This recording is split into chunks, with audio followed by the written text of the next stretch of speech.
De provincie komt met een plan van aanpak om nieuwe flaters bij Groenonkepen vat te komen.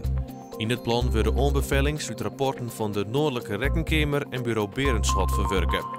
Het moet ervoor zorgen dat het provinciebestuur de regie waarom krijgt hoe het groenbeleid. Het grootste pad van de Frieske musea had in de oranje 2 jaar werk maken van een goed calamiteitenplan. Daarin stiert beschreven wat er dien worden moet bij bijgelijks een brand of een inbraak. Bij het opstellen van het plan hebben ze hulp gekregen van de Museumfederatie Friesland. De toertocht die het vreedverrieden worden zou op de brekken bij Snits is verschoten naar Sneun. De organisatie van de tocht kan van Vreed net genoeg vrijwilligers krijgen. Bij het Van der Valk Hotel van Snits kan Sneun start worden van routes tussen de 10 en 40 kilometer. De gemeente Ljouwert investeert eind 2018 12 miljoen euro in de bouw van nieuwe squallen.